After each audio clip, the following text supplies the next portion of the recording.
Dentro de la segunda pata veíamos lo que era la productividad, que era la capacidad de producir, la productividad del factor es la capacidad de producción por unidad de ese factor y obviamente que aumenta a la medida que se logra mayor eficiencia. Si yo con los mismos recursos logro más resultados de alguna forma o al revés, obtengo los mismos resultados que yo me había propuesto usando menos recursos, seguramente voy a poder aumentar mi productividad. La efectividad, como ya lo dijeron, implica hacer en forma eficiente lo que debe hacerse, o sea, ser eficaz y eficiente a la misma vez. Y la sostenibilidad, ser efectivo, pero a lo largo del tiempo. ¿tá? Y tiene estos tres aspectos sustantivos de los que hablamos, que son el medio ambiente, la diversidad cultural y el respeto de los derechos humanos. Si una organización no tiene un impacto positivo o por lo menos no evita tener un impacto negativo en estos tres aspectos, seguramente esa organización no sea sostenible a lo largo del tiempo. Y ahora vamos a entrar ya a la tercera pata de la unidad que tiene que ver con los autores. Entonces, yo acá no hice mucho hincapié en un concepto que vieron con Patricia, pero que hoy lo mencioné la pasada, que es la administración como una ciencia y la administración como una técnica, ¿no? Como una ciencia es que voy a estudiar, o sea, como un objeto de estudio, qué es la administración, para qué sirve, cuáles son sus principales actores relevantes, en qué tipo de campo se aplica, o sea, como lo teórico más lo teórico, y después como técnica, es cuando lo llevamos más a la práctica, es cómo todas esas definiciones teóricas las puedo emplear en la práctica para hacer que la gestión de las organizaciones sea mejor, sea más eficiente y sea más eficaz y por tanto más efectiva. ¿tá? Entonces, Taylor nos habla de los 4 principios de la administración, que los clasifica en 4 categorías, o sea, nos habla de los principios de la administración que los clasifica en 4 categorías. La primera, que tiene que ver con desarrollar para cada elemento del trabajo del obrero una ciencia que reemplaza los antiguos métodos empíricos. ¿tá? Todos sabemos que son métodos empíricos, son los que se aprenden haciendo y no los que se aprenden estudiando. O sea, empírico es el que lo adquirís a través de la experiencia exclusivamente y la ciencia es la que tiene por detrás un conocimiento, un estudio, etc. ¿tá? Esa es como un poco lo que propone, es cambiar lo que se hacía. Ustedes imagínense que esto está pasando de la época de los productores, de la producción agrícola básica, a una época que empieza a ser más, un poquito más industrializada, incluso incluso dentro de la producción hasta más artesanal, ya se empiezan a aplicar ciertas técnicas de cómo debería hacerse algo, de cómo es la mejor forma, etcétera. Entonces, eso es uno de los conceptos. El otro dice seleccionar científicamente y luego capacitar al obrero por contraposición a lo que se hacía antes, que era permitir que cada quien eligiera su oficio. O sea, yo contrato a alguien, lo traigo a trabajar a mi hacienda, era en aquel momento, y bueno, y él hará con lo que se sienta más cómodo, lo que le parezca mejor, para lo que está mejor capacitado. Y que además se instruía a sí mismo en esto que decíamos de los métodos empíricos. Entonces, por contraposición, ¿qué es lo que plantea Taylor? Taylor plantea que hay que seleccionar con un criterio racional a esas personas y además capacitarlas para que puedan hacer mejor su tarea. ¿tá? Y esa tarea, ¿qué otro elemento va a tener? El que vimos antes, que va a ser una tarea que ya va a tener un pienso por detrás en cómo debe ejecutarse, en cuál es la mejor forma de ejecutarse. Luego me habla de cooperar cordialmente con los obreros para que todo el trabajo sea hecho de acuerdo con los principios científicos que se aplican. Esto tiene que ver un poco también con formar al obrero, con darle los elementos que necesita para ejecutar su tarea de la mejor forma. Y por último, distribuir equitativamente el trabajo y la responsabilidad entre la administración y los obreros. Y acá lo que Taylor hizo más que nada fueron los estudios del trabajo y su productividad y la medición de tiempos y movimientos. Entonces acá, chiquilines, ustedes cuando en algún texto les hablen, porque van a ver que tanto los prácticos como después lo que vamos a hacer en las revisiones, se torna muy importante esto de identificar los grandes conceptos. Entonces, cuando alguien me esté hablando de medición de tiempos, me esté hablando de que haya una forma precisa de ejecutar las tareas, me esté hablando de que los empleados, de que se tome a los empleados más capacitados y que además se los forme. ¿De qué autor me van a estar hablando? Me van a estar hablando de Taylor. ¿tá? Entonces, ustedes eso ya lo tienen que tener así. Lean esos 4 conceptos, e incorpórenlos y entiéndanlos. ¿De qué me habla Taylor? Taylor me habla de eso, de una forma científica, de hacer el trabajo y de poner a las personas, o sea, de elegir a las personas para hacer el trabajo. Hay alguien preguntando si esto es la unidad 3 o 4. Perdón, estamos en el módulo 2. Pero en EVA van a encontrar todo. Me están haciendo una pregunta que no voy a contestar porque seguro que la va a contestar otro compañero y compañera, que es si la presentación está en EVA. No, voy a contestar eso, me rehúso, científicamente, diría Taylor, me rehúso a contestar esa pregunta. Entonces, cuando estamos hablando de una forma pensada de ejecutar la tarea, de contratar a las personas, que tiene por detrás un pienso, una ciencia, un porqué, un cómo, y el foco está puesto ahí.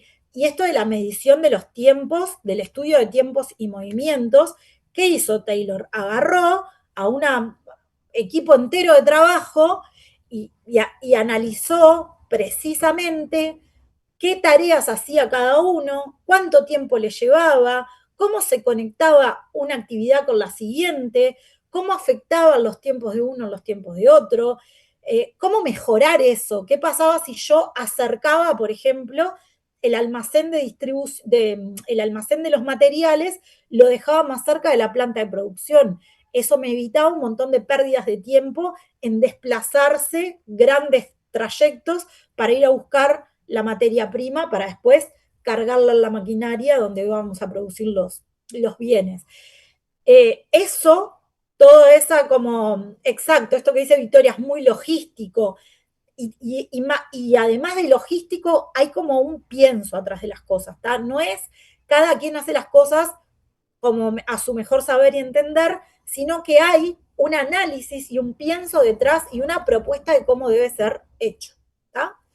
Un estudio. Entonces, cada vez que ustedes les hablen de todo esto, vamos a pensar en Taylor. Fayol, de alguna forma, introduce el concepto del proceso administrativo, habla de que esto, ¿no? De que existe un proceso que va a involucrar distintas etapas, pero además distintas características, y de estas características surgen los 14 principios de Fayol. Yo acá les subrayé algunos que para mí son los más relevantes y que son los que en general suelen verse en los textos. ¿tá? No quiere decir que sean los únicos, podemos estar también ante un caso donde se hable de jerarquía, donde se hable de equidad. Lo que pasa es que la equidad también es un concepto que lo vimos en Fayol y lo vamos también a ver en Weber, o sea, hay conceptos que están un poco en todos los autores. Yo lo que intenté fue orientarlos sobre cuáles son esos elementos que a ustedes los van a ayudar a discernir con un poco más de facilidad que estamos hablando de los principios de Fayol. ¿tá? Entonces hablamos del principio de unidad de mando. ¿Alguien no entendió lo que es la unidad de mando? ¿O alguien me puede decir brevemente qué es la unidad de mando? Profe, es cuando una persona recibe órdenes de una sola persona. Correctísimo. Cuando la jerarquía está claramente definida, yo sé a quién reporto y sé quién me va a dar indicaciones a mí. Y no voy a estar recibiendo indicaciones de varias personas a la misma vez sin saber cuál debería priorizar. ¿ah?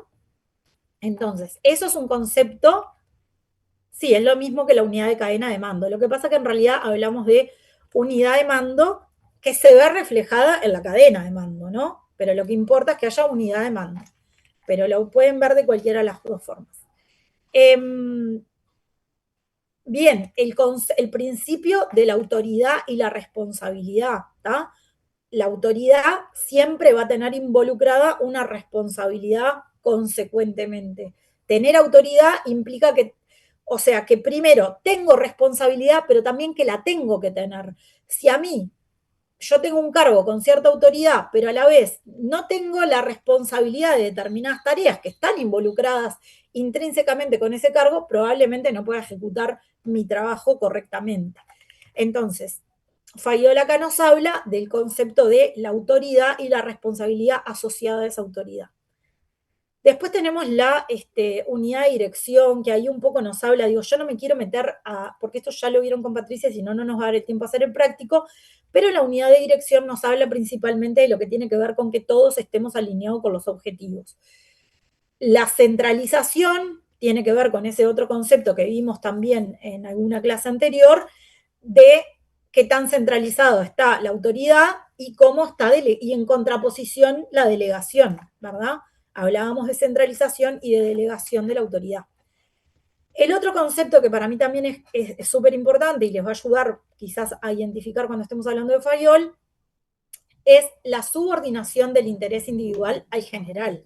¿Qué quiere decir esto? Cuando yo integro una organización, yo no estoy en la organización para hacer lo que a mí se me antoja, ni para, digamos, seguir específicamente, y menos como un gerente o como un administrador, seguir mis intereses personales. Yo debo de subordinar mi interés personal al interés de la organización, al interés general. El concepto el principio de disciplina, que hayan reglas, que sean claras, esto también un poco es lo que plantea Fayol, aunque, como vimos y como vamos a ver, no es el único.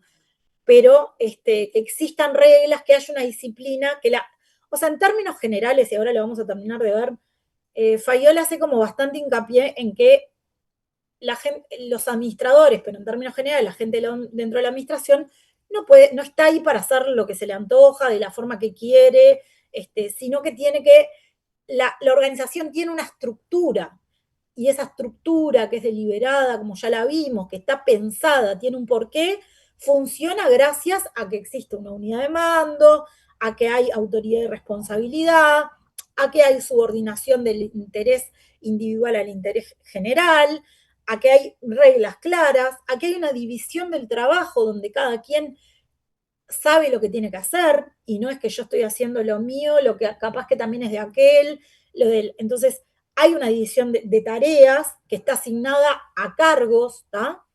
Existe un orden de la estructura, un orden de los procesos, una jerarquía, existe lo que se llama la línea de autoridad, que esto está muy asociado a lo que hablábamos al principio de unidad de mando y autoridad y responsabilidad. Tiene que haber también una justa remuneración, nos dice Fayol, para que se cumplan también parte de estos principios.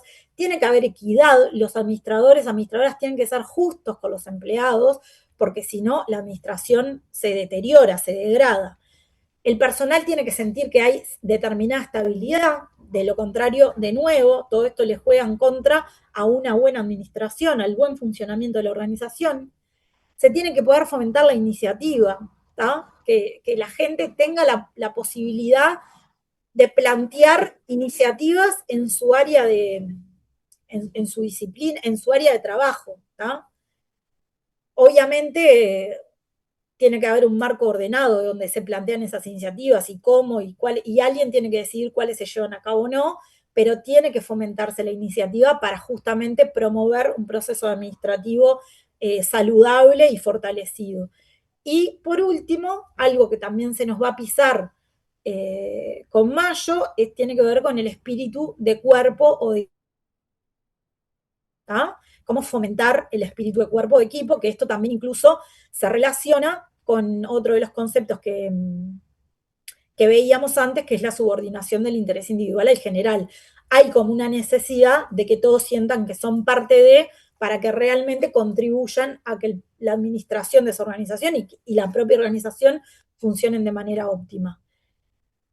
Entonces, acá el concepto más importante que vamos a ver de Fayol tiene que ver con esto de la estructura, el orden, la jerarquía, la unidad de mando, que hayan reglas, que estén divididas las tareas y particularmente esto de la subordinación del interés individual en general. Weber nos habla de un término que todos hemos conocido a lo largo de nuestra vida como un término negativo y claramente no lo es. Hay que aprender a diferenciar la burocracia de cuando hay un exceso de burocracia. ¿Ah? Porque uno se acostumbró de toda la vida a decir que la burocracia es per se mala y la burocracia en realidad es la forma de hacer las cosas, es lo que le da orden a los procesos, es lo que le da orden a la organización. Entonces nos dice Weber que existen 3 tipos de autoridad: la autoridad tradicional, que emana de un poder heredado o delegado, no sé, puede ser un rey, les pongo un ejemplo, el más obvio, el rey, ¿tá? La carismática, que emana de las características personales del líder, de la persona, que puede ser, no sé, el capitán en un cuadro de fútbol. No, estoy tratando de poner ejemplos que no sean dentro de una empresa para que también lo podamos pensar en las organizaciones en términos generales. Y luego tenemos la legal, relacional o burocrática, que es esa autoridad impersonal, pero que está fundada en el mérito, que quiere decir en el conocimiento, la formación, en el cargo que ocupa. Es la que genera las estructuras burocráticas que a su vez se caracterizan por. ¿Y qué es lo que nos dice Weber de qué caracteriza a estas estructuras burocráticas que son las que dan cuerpo a las organizaciones? Tener un carácter legal de las normas y los reglamentos, que exista normas y reglamentos claros, que sean aplicables para todos, que haya un carácter formal en las comunicaciones. Y acá de nuevo les rayé aquellos elementos que para mí son sustantivos para después poder identificar en el texto cuando estamos frente a planteos que pueden ser asociados con Weber. El carácter formal de las comunicaciones. Las comunicaciones tienen que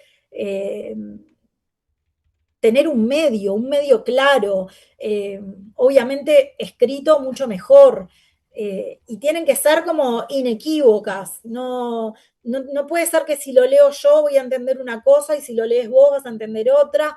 Entonces, ese carácter formal es relevante para Weber. El carácter racional y la división del trabajo, y acá nos pisamos un poco con lo que veíamos recién en Fayol.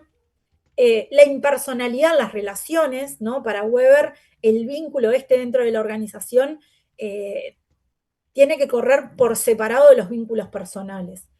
Nos habla de la jerarquía de la autoridad, nos habla de, o sea, cuando hay una, o sea, imagínenselo más como con esta cuestión de lo formal, ¿tá? Para Weber, la administración que tiene este carácter más burocrático es más de lo formal.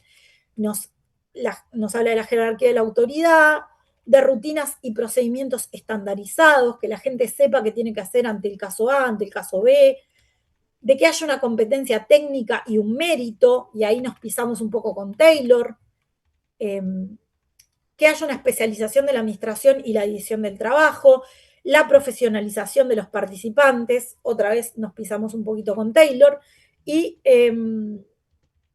como una completa previsión del funcionamiento. Para Weber es como esto de poder prever lo que va a pasar y cómo lo voy a tratar cuando suceda. Y por último, chiquines, el concepto central de Mayo tiene que ver con el factor humano. ¿tá?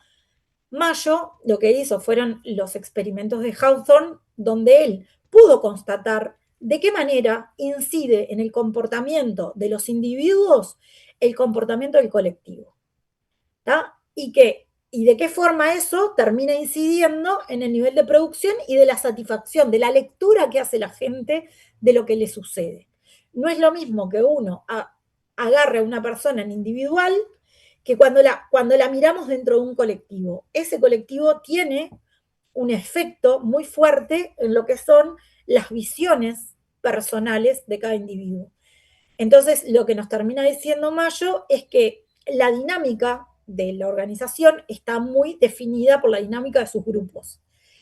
Entonces, que fomentar el espíritu de grupo y tener un enfoque comportamental o sea, que tiene que ver con los liderazgos, con la motivación, con identificar dónde están los centros de poder y los centros de conflicto, porque en todo grupo humano también siempre se generan conflictos, son el factor central del planteo de Mayo. ¿tá? Entonces, cada vez que veamos que nos hablan de conductas del individuo que están de alguna forma afectadas o incididas por la conducta del colectivo, o que podrían estarlo en un escenario de que, no sé, por ejemplo, logré negociar con el sindicato algo, pero no logro que un grupo de 5 trabajadores adopten esa misma, digamos, negociación que hice con el sindicato, tengo que encontrar la forma de hacer que esos 5 empleados se sientan de alguna manera identificados con lo que el sindicato aprobó para que también puedan adoptar esas medidas que acordamos. Les estoy poniendo ese ejemplo, van a ver que en el práctico hay otro que sería como un poco por el contrario. Déjenme que voy a dejar de compartir. Entonces, ahora vamos a hacer el práctico 1, que lo vamos a hacer entre todos, un poco comentado. Voy a leer la letra lo más rápido posible, les pido que me sigan. Obviamente yo asumo que todos ya leyeron la letra antes de venir a clase, porque de lo contrario, ya sabemos que estamos perdiendo todos el tiempo. Y si hay algo que no queremos hacer acá, es perder el tiempo, ¿verdad? Denme un segundo. ¿Dónde tengo la práctica? Acá. Yo no por mí, por ustedes. Yo igual tengo que venir y dar la clase, pero acá los que importa que no pierdan su tiempo son ustedes, chilines, y van a saber qué razón que tengo cuando termine el año. Bien, entonces me dice, algo que yo les sugiero, que no sé si lo hicimos en alguna clase anterior, es que siempre vayamos primero a leer las preguntas, porque en administración los textos son muy largos, entonces si ustedes leen primero las preguntas, eso les facilita un montón para ya cuando le pegan la lectura al texto, ir fijando la atención en esos elementos que son relevantes para poder contestar las preguntas que me hicieron. Entonces, me da un texto y me dice, él se pide uno, ¿cuál considera usted que son las habilidades que deberían primar según Katz en el encargado del almacén, considerando que es un jefe de nivel intermedio? Entonces acá dos cosas. La primera, ¿cómo debería yo encarar esta pregunta? ¿Qué es lo primero que tengo que hacer? Los escucho. ¿Sí, Joaquín? Recordar cuáles son la pirámide de las habilidades. O sea, precisamente lo que voy a hacer primero es una pequeña introducción teórica y voy a decir que las habilidades que me plantea Katz son la conceptual, la técnica, las humanas, muy así, muy escuetito, ¿no? Que es cada una, y ahí decimos que para el nivel, que la técnica es más importante para el nivel más operacional, que las conceptuales son más importantes para el nivel superior y que en el nivel intermedio, que justo es el caso que me están preguntando, deberían de estar un poco representadas las tres, siendo un poco más relevante la humana, pero que tienen que estar las tres. Eso es en términos generales, chiquilines. Esa respuesta la podían dar sin leer nada del texto. ¿Se entiende? Entonces, esa pregunta la podían contestar sin leer el texto porque ya les decía que el encargado del almacén era considerado de nivel intermedio. Entonces, ustedes ya podían contestar la pregunta sin leer el texto. Por eso yo les digo que lean primero las preguntas. La segunda pregunta me dice, 2, ¿qué enfoque de los autores vistos en el curso considera usted más adecuado para la situación planteada en el punto 1 del texto? Que ahora lo vamos a ir a ver, pero acá, ¿qué es lo que me están pidiendo? Me están pidiendo identificar el autor, que se relaciona con ese punto 1 que vamos a ir a leer ahora. ¿Y cómo considera usted que se resolvería el problema planteado en la situación del punto 1 del texto? Es donde yo voy a tener que resaltar ese concepto del autor que hace que yo evitara el problema que se me plantea en el punto anterior. ¿tá? Ahora igual vamos a leer el punto 1 para contestar esta y entender un poco cómo es la dinámica. Entonces me dice el ejercicio. Carga Segura es una empresa de transporte terrestre de cargas nacionales e internacionales. Ustedes están viendo la letra, ¿verdad? Sí. Sí. Gracias. Porque cuando yo voy a mirar la letra dejo de ver el Zoom, por eso odio la aplicación online, pero bueno, prometo que para la clase que viene voy a solucionar este inconveniente. A fines del 2017, el director de Carga Segura decidió comprar un terreno y construir en él un depósito de tránsito en el Chuy para poder consolidar allí la mercadería de distintos importadores de Uruguay. Voy a tener que cambiar los lentes. Actualmente, el director de la empresa está preocupado ya que su último proyecto, un depósito propio en la frontera del Chuy, no está siendo lo suficientemente eficiente en su gestión. En un esfuerzo por entender las razones de esta situación, el director contrató a un experto en gestión, el cual encontró lo siguiente, punto 1, y acá vamos al punto que nos pedía, analizar. El encargado del almacén tiene graves problemas con 3 de sus subordinados, ya que estos no acatan sus órdenes. Se justifican diciendo que el encargado de mantenimiento les asigna tantas tareas que o hacen lo que les dice él o lo que les dice el encargado del almacén, y como el primero, o sea, el de mantenimiento, que no es su jefe directo, tiene mal genio, prefieren obedecerlo. ¿Qué autor qué autor así como nos rompe los ojos que nos está hablando acá? Fayol con unidad. Fayol, estupendo. ¿Y qué concepto está por detrás? Alguien La lo dijo unidad, por ahí. unidad de mando.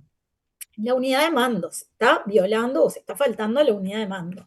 Entonces, la pregunta 3, que me decía, ¿cómo considera usted que se resolvería el problema planteado en la situación del punto 1 del texto? ¿Qué pondríamos en esa respuesta? Ahí, Martín, que hoy habías levantado la mano. No, profe, era para lo del anterior. Bueno, ¿alguien que se anime? Profe, acá puedo, Sí, claro, dale. aplicando la unidad de mando, que una sola persona le dé órdenes a esa otra.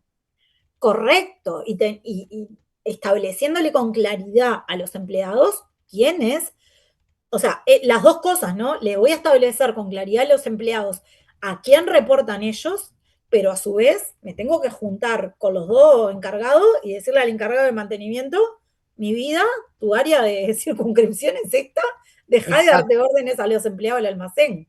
Claro, total. ¿Ah? De nuevo les pido, yo veo ahí que aparecen unos comentarios en el chat, no me da para leerlos, mostrar la letra. Entonces, si alguien ve que alguna pregunta en el chat queda sin responder y que es relevante, me la comenta y tratamos de contestarla entre todos, si es que no se la contestaron ya los propios compañeros y compañeras en el chat. ¿Está? Les pido ese apoyito porque hoy no me está dando para todo. Aparte, trabajé toda la noche sin parar, estoy sin dormir, así que claramente no estoy en mi mejor estado, les pido disculpas por eso. Si ven que se me lengua un poco la traba o se me traba la lengua, me avisan. Bien, teníamos la pregunta 4. ¿Qué enfoque de los autores vistos en el curso considera usted más adecuado para la situación planteada en el punto 2 del texto? Y entonces vamos al punto 2 y me dice, muchas veces las órdenes son mal ejecutadas porque el trabajador no interpreta bien o no recuerda bien lo que se le ordena y por lo tanto las ejecuta de forma equivocada. ¿Qué autor o autores podemos más o menos identificar ahí? Fayol y Taylor. A ver, ¿otra opinión?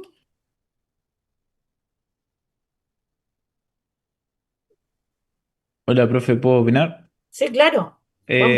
Voy a levantar la mano. ¿Ah? Weber, para mí es Weber, Weber, ¿y por qué Martín? Contame. porque si no se acuerda, Weber lo que decía era tener todo registrado. Y si no se acuerda los procedimientos, tiene que ir a buscarlo a un registro que esté estandarizado. Y a ver, Josefina, que también está con la mano. No, Jocelyn, perdón. Leí el Yo apurado. opino lo mismo que el compañero, porque necesita una estructura racional basada en normas legales, jerarquía y meritocracia. O sea, lo relacionaría a Weber también. ¿Y quién? Porque no está, alguien dijo por ahí Fayol o Taylor, no me acuerdo, y no está del todo mal. ¿Quién fue? Mercedes, ¿fuiste vos?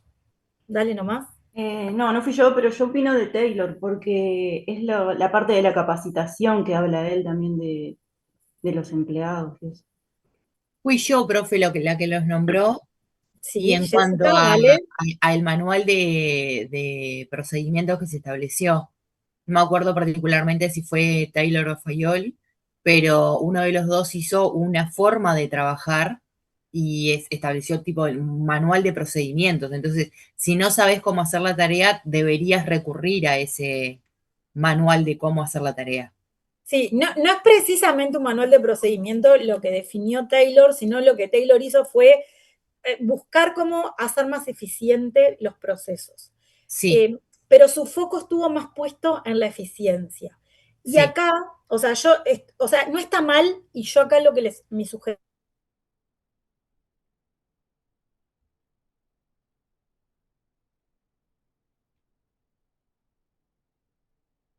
lo que se puede estar sugiriendo detrás de este punto es un estudio científico de cómo debería ejecutarse la tarea, qué sé yo, qué sé cuánto, y esto también que me hablaba Taylor de cooperar con los obreros, o sea, por ahí podía haber una justificación de que era Taylor, y si ustedes lo ponen así y y explican el por qué, por más que en la pauta de corrección a nosotros